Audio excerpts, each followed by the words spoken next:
failure every day. And failure, in my opinion, is basically being content. So they live within that every day. What people are really afraid of is success, because what it takes to be successful is constant hard work. It's like being in a relationship. You know, one day you're the gardener, the next day you're the flower, and you have to alternate back and forth. And the same thing happens with music, in my opinion, for me in my life, and how I try to live it, is accepting things for what they are, but paying attention to what they are, and not necessarily trying to change them. You have to be, and you have to be present. I try not to live with the luggage of yesterday or the imaginary luggage of tomorrow. So I just try to be present. And that's one thing I think we all need to work on a little bit more, just being present in the moment. It's very calming, and I feel like a lot of the viewers need to hear this right now, just about cherishing those times, actually. Like the less is more times, and the calm times in life. And I agree with you, because the most difficult things in my life actually gave me the most wisdom. So that's why we shouldn't fear going through difficulty or hardship, because who I was before the hardship wouldn't have, I wasn't as knowledgeable or wise. So that's probably why you are so wise, well, innovative spiritually. There's lessons in everything.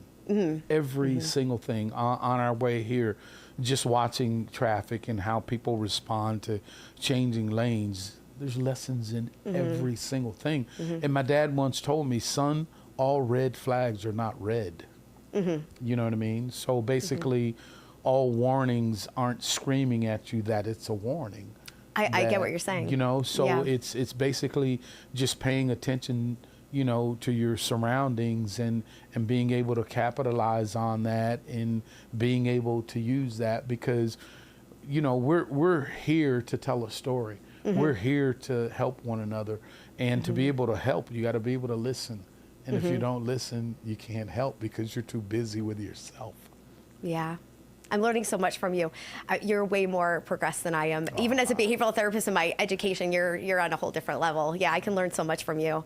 Thank you so much for sharing that My message. pleasure. I learned from you also. So, thank you. I love your approach to life. I'm gonna rewatch this a lot to remember the ways I can work on myself, and hopefully the listeners will learn from this as well, to come to a more peaceful place in their life, because going through the pandemic and everything, I feel like people even went in one direction or the other, and let's go in a positive, or I wouldn't say a positive direction, more a peaceful direction. Peaceful direction. Instead of positive, let's say peaceful. Yes, yes. Because sometimes you have to spend time with yourself. I had a problem when I was growing up, that I would suffer with insomnia. I'd only sleep 3 to 5 hours a night, which I still deal with, not necessarily suffer with.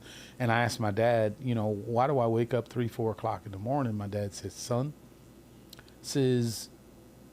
what happens between 3 and 4, 5 o'clock in the morning is your life's film is playing back. Most people choose not to watch it. Well, some people call it the witchy hour, 5 a.m., because that's when, and I do have dreams about people, and to be honest, that's the time I actually dream about people, like keying into their intentions, and people in my life who I'm trying to help, because once a week I'll pray, and God, who do you want me to help this week? And I'll have dreams, what do you want me to do with this information? And the time I have those dreams actually is in the early morning, like around that time, 4 or 5 a.m. So that makes complete sense. Yeah, that film is playing back to you, and it's talking to you. You're talking to it. Yeah. Absolutely. Well, thanks so much for coming on the show, and always a pleasure. I appreciate it. It's an honor meeting you, and you've been such a gentleman too. We need more people like him in the world. He even opened the door for me, and he's just been a complete gentleman, very refined man, and these younger guys need to learn a lot from him. Maybe they'll get there. Maybe. I don't know. They will. Yeah. They will. Absolutely. Thank you so much. Thank you so much for coming on. It was a pleasure. My pleasure's mine.